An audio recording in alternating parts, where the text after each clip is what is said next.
고난에 대해서 좀 정리할게요. 고난. 자, 고난의 신학입니다. 왜 이렇게 고난이 많나?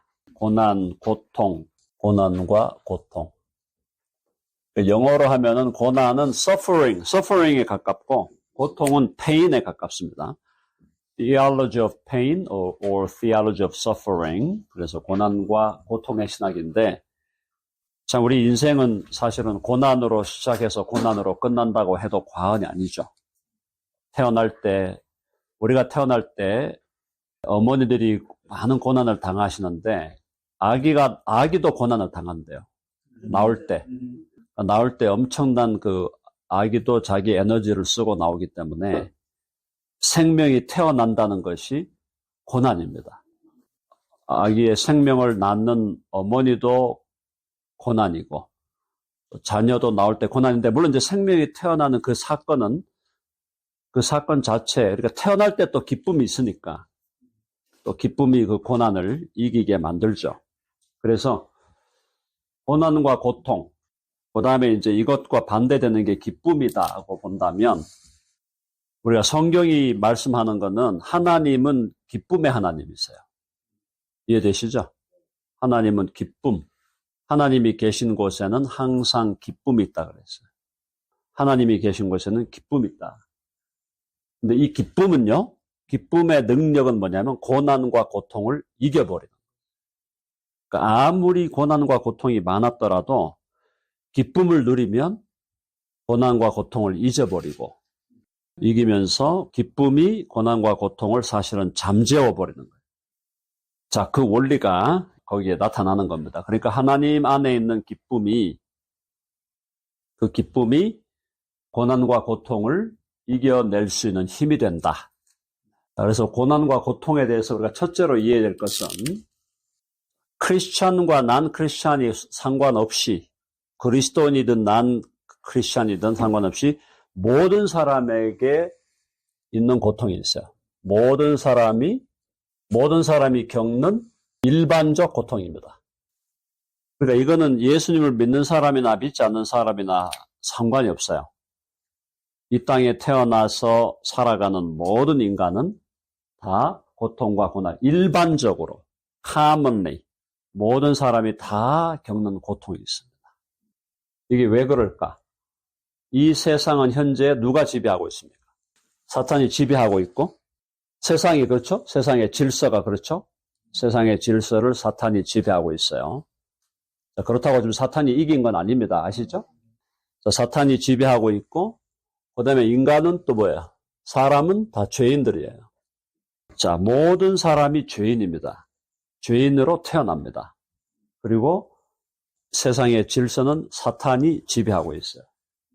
자, 사탄이 지배한다라는 표현하고, 그 다음에 그래서 이걸 이제 우리가 좀 신학적으로 설명할 때는 죄의 저주 아래 있다. Under the curse of sin. Under the curse of sin. 죄의 저주 아래 있다. Satan이 in control. 그리고 또 인간은 죄인이에요. 그게 현실이라는 거예요. 현실. 이게 이제 우리가 뭐 컴퓨터 용어로 default라고 하는데, default가 기본값이에요. 기본값. 기본값이 이렇다 이 말이에요. 사탄이 지배하고 있고, 사람은 죄인이고, 또 온 세상은 죄의 저주 아래 있습니다. 그러니까 이게 고통과 고난은 그냥 제가 자주 말씀드리지만은 it's a given. Pain and suffering are given reality예요. 그래서 이 고난과 고통이, 많은 사람들이 겪는 고난과 고통이 나 혼자 있을 때도 고통을 당하는데 관계를 맺기 시작하면서 또 고통이 오잖아요. 다른 사람하고. 행복하자고 결혼을 했는데 결혼하고 나니까 오히려 고통이 산더미 같이 오는 거예요.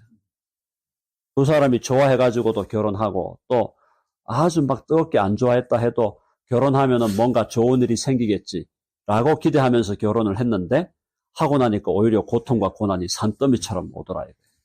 그러니까 또 우리가 아프잖아요. 몸이 아프잖아요. 감기 걸리는데 뭐 고통이 없습니까? 감기 걸리면은 감기 걸린다. 목 아프고 머리 아프고 기침하고, 가장 작은 게 감기인데 그것도 감기가 고통을 주는데, 그 외에 뭐 온갖 질병이 오면은 질병으로 인한 고통, 인간관계로 인한 고통, 온갖 고통들이 이 세상에는 가득하다. 야, 그러면 그렇게만 끝난다 그러면은 인생에 의미가 없는 거죠. 고통으로 가득 차 있는 이 세상, 고통으로 가득 차 있는 내 삶이 그것으로 그냥 끝난다. 아무런 의미도 가치도 없는 vanity, vanity, vanity. meaninglessness, meaninglessness, meaninglessness. 그래서 그걸 너무 처절하게 깨닫는 사람들이 극단적인 결정을 하는 거죠. 극단적 결정이라는 게 committal suicide를 하는 거예요. 자, 근데 두 번째는요. 그러니까 모든 사람이 일반적으로 당하는 고통과 고난은 사실은 근본적으로 죄로 인해서 온 거죠. 그렇죠? 죄로 인해서 온 거예요. 죄로 인하여 사탄이 지배하고 죄의 저주 아래 있기 때문에 고통이 온 겁니다. 모든 사람은 다 그 고통 속에 살아가고 있어요. 자, 그런데 저와 여러분이 예수 그리스도를 믿으면, 예수님을 믿었어요? 예수 믿는 자들이 예수를 믿게 되면 이제 우리는 어떻게 되냐면 예수님을 믿게 되면은 우리는 고통과 고난에 의미가 있고 미닝이 있고 가치가 있음을 깨닫게 됩니다. 이게 달라지는 거죠. 자, 예수님을 믿는 사람들에게는 예수님 믿기 전에는 고난과 고통이 그냥 오는 거니까 힘들어도 그냥 고난과 고통을 그냥 겪으면서 막 불평하면서 막 짜증내면서 컴플레인 하면서 그러고 막 인간관계 속에 고통과 고난이 있으면 또 싸우기도 하면서 막 그냥 고난과 고통 속에서 그냥 뒹굴면서 살아가는데 저와 여러분이 예수 그리스도를 주와 구주로 믿고 나면은 고난과 고통이 무의미한 게 아니고 무가치한 게 아니라 의미가 있고 가치가 있음을 깨닫게 된다. 아, 고난과 고통이 meaningful한 거구나. valuable한 거구나. 그걸 깨닫는 거예요. 맞죠? 우리에게 고난과 고통이요. 예수 믿는 자들에게 고난과 고통은 어떤 의미에서 meaningful한가? 첫째로 나의 연약함을 깨닫게 합니다. 고난과 고통이 오면은 예수님 믿기 전에는 고난과 고통이 와도 내가 약하다라는 의식을 강하게 하지 않아요. 그냥 블레임하게 바쁘지. 이놈 나쁜 놈이고 정부가 나쁜 정부고 이 사회 질서가 어떻고 커뮤니티가 어떻고 거기 자꾸 블레임하지 내가 정말 약하네? 이런 걸 잘 정확하게 인식을 못해요. 고난과 고통 당하면서도 분노가 가득하지 내가 약하다 이런 의식을 못해요. 근데 예수님 믿게 되면은 고난과 고통을 경험하면서 나의 연약함을 깨닫게 돼요. 아, 내가 연약한 존재네. 내가 연약한 존재네. 자, 그래서 누가 필요하다? 누가 필요합니까? 그렇죠. 나에게는 예수님이 필요하다. 더욱 필요하죠. 처음에 예수 믿었으니까 예수님 믿고 나서 고난과 고통을 당하면 예수님이 더욱더 더 필요하다. 더욱더 필요하다. 자, 나의 연약함을 깨닫게 되고 예수님이 더욱더 필요함을 느끼게 되는 거예요. 그러니까 고난과 고통이 예수님 믿기 전에는 그냥 네거티브야. purely negative. 근데 우리 예수님 믿는 사람들에게는 나의 연약함을 깨닫게 되고 예수님이 더욱더 필요함을 알게 되므로 그래서 고난과 고통을 당할 때 하나님을 의지하게 되죠. 맞죠? 고난과 고통이 오는데 옛날에는 complain, blame 주로 이거예요. 근데 이제는 하나님을 의지해야 되겠다. 고난과 고통 속에서 하나님을 생각해야 되겠다. 하나님을 의지하고 하나님께 기도하고 그러면서 결국 뭐냐면 여기서 이제 만남이 일어나는 거야. 하나님과의 깊은 만남이 일어나는 거야. 그러니까 고난과 고통은 놀랍게도 우리 예수 믿는 사람에게 고난과 고통은 놀랍게도 하나님을 깊이 만나게 하는 하나의 stimulation, catalyst가 되는 거야. catalyst, stimulation. 고난과 고통이 예수님 믿기 전에는 이게 불편해. It's, 그죠? inconvenient. 그냥 nuisance야, nuisance. 짜증나고 막 그냥 고난과 고통이 오면은 막 머리 아프고 다른 사람 블레임하고 angry하고 anger 나고 막 이런 거예요. 근데 예수님 믿고 나면 이게 달라져. 고난과 고통을 대하는 자세가 내가 연약하네. 나의 연약함을 진짜로 깨닫는 거죠. 그리고 거기서 내가 예수님이 더욱더 필요함을 느끼게 되는 거예요. 그러니까 하나님을 찾게 되죠. 하나님 찾게 되니까 하나님을 의지하게 되고 찾게 되니까 하나님과의 깊은 만남이 일어나는 겁니다. 자, 하나님과 깊은 만남이 일어나면 어떤 일이 벌어질까요? 자, 하나님의 깊은 만남이 일어나면은 놀라운 거예요. 그래서 그 신앙을 가진 사람들이 했던 말들 중에 병원에 있는 침대 아니면 내가 집에 있더라도 내가 아파갖고 병상에 누워보지 않고는 알 수 없는 하나님이 있다는 거예요. 무슨 말인지 이해됐어요? 예. 내가 병상의 고통을 당해봐야 그때서야 우리가 알게 되고 경험하게 되는 하나님이 있다는 거예요. 그러니까 절대로 고난당한다, 아프다 이거를 그리스도인들은 절대로 네거티브하게 보시면 안 돼요. 네거티브한 게 아니에요. 자, 하나님을 깊이 알게 되고 깊은 만남이 이루어지면서 여기서 이제 하나님을 알게 되죠. 만남이 일어나니까 하나님을 알게 되면은 여기서 뭐가 나오느냐? 하나님을 알게 되면 여기서 행복이 나오는. 자, 이 행복은 하나님을 알게 나오면 행복이 나오고 기쁨이 나와요. 그래서 이 행복과 기쁨은 우리가 늘 말하는 대로 항상 기뻐하라. Rejoice always. 그 다음에 give thanks in all circumstances. 범사에 감사하라. 예수 믿기 전에 모든 사람이 다 고난과 고통 속에 있을 때 예수님을 믿기 전에는 고난과 고통은 진짜 meaningless한 거로 이해하게 되죠. meaningless예요. meaningless를 넘어서 그냥 it's harmful. 나한테 도움이 안 돼. 그죠? 도움이 안 되는 거야. 근데 예수님을 믿고 나면은 고난과 고통을 당할 때 여기서 이제 놀라운 깨달음이 오는 거지. 아, 내가 연약하네. 연약함을 깨달으면서 내게 주님이 더욱 필요해지고 그러므로 하나님을 찾고 의지하게 되죠. 그러다 보니까 하나님과 깊은 만남이 이제 면남을 경험하게 돼요. 그러면 그것으로 인해서 하나님을 알게 되므로 행복과 기쁨과 감사가 나오게 된다. 그럼 결론은 뭐예요? 고통은 뭘 낳는 거야, 사실은. 궁극적으로는.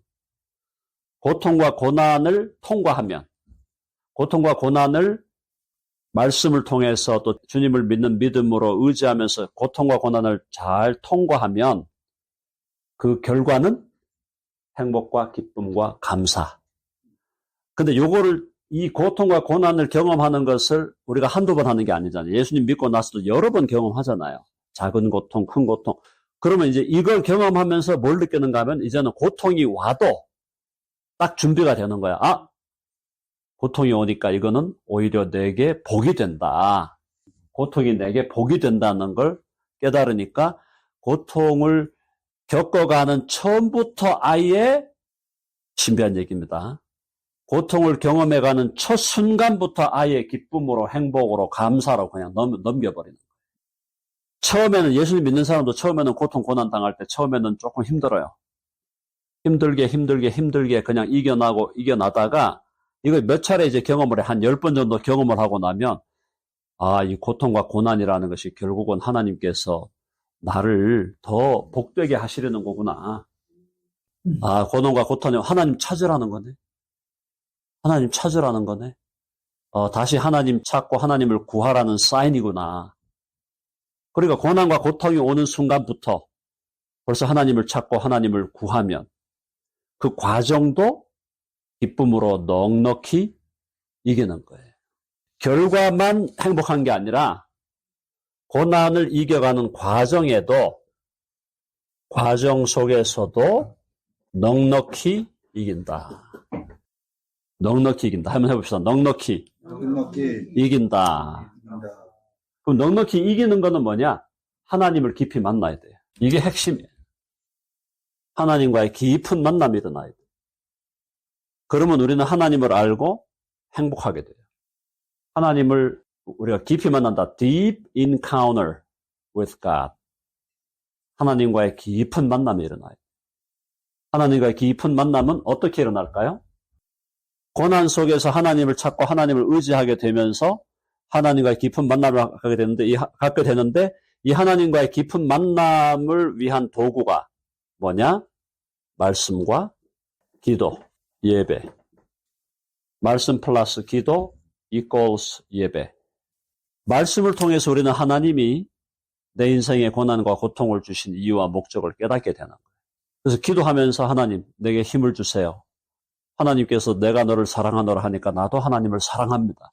하나님과의 이 사랑의 관계가 형성이 되는 거예요. 그래서 말씀과 기도 가운데, 예배 가운데 하나님과의 사랑의 관계가 형성이 되고 하나님과의 깊은 만남이 이루어지면 고난과 고통을 넉넉히 이길 수가 있게 되는 겁니다.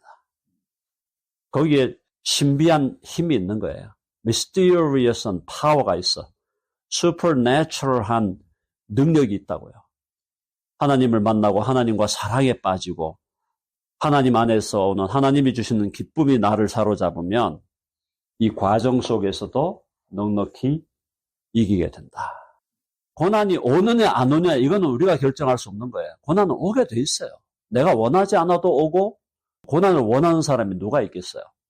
내가 원하지 않아도 고난은 오게 돼 있다. 그 고난을 주시는 것은 사실 하나님의 크신 섭리 속에서 허락되는 건데 그 고난이 허락되는 이유는 연약함을 깨달아 예수님에 대한 필요를 더욱 깨달아서 하나님을 찾고 의지하게 하여 하나님과의 깊은 만남이 이루어지므로 하나님을 알고 행복하게 되고 기쁘게 되고 감사하게 되면 이제는 그것이 반복되면서 과정 속에서도 넉넉히 이길 수가 있게 된다.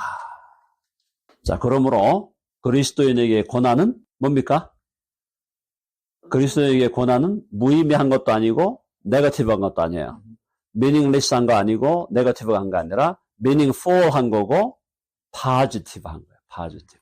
긍정적인 거예요.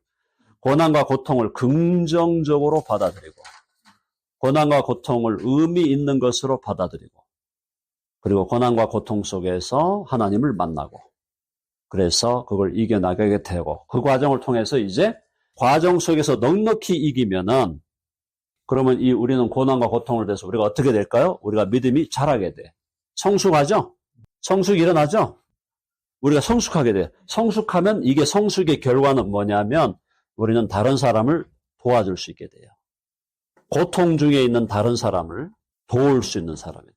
그러니까 내가 고통당하는 게 고통 속에서 내가 하나님을 만나고 그 안에서 행복과 기쁨을 누리면서 고통의 과정도 넉넉히 이겨가게 되면 그 과정을 통해서 내가 성숙하는 거예요. 내가 성숙하면은 결국은 이제는 고통 속에 있는 다른 사람을 도울 수 있는 사람이 돼요. 그러니까 과거에는 믿음이 약할 때는 고통 속에서 나 혼자만 괴로워해. 괴로워하면서 이거를 어떻게 이겨나가야지, 이걸 막 이기려고 애를 쓰다가 이제 어느 정도 단계가 올라가면 고난과 고통을 통해서 내가 성숙하게 되었다. 그러면 고통당하는 다른 사람이 보이는 거예요. 그래서 그 다른 사람을 내가 돕는, 그들에게 도움의 손길을 주는, 위로하고, 격려하고, 또 서브하고 그런 사람으로 우리는 성숙하게 된다. 자, 그러니까 결론은 고통은 무의미한 것이 아니다. 해봅시다. 고통은 무의미한 것이 아니다. 고통에는 의미가 있어요. 고통에는 가치가 있어요. 의미가 있고 가치가 있고. 이해되시죠? 네. 고통에 대해서 조금 정리되셨나요? 네. 자, 오늘 여기까지만 강의합니다.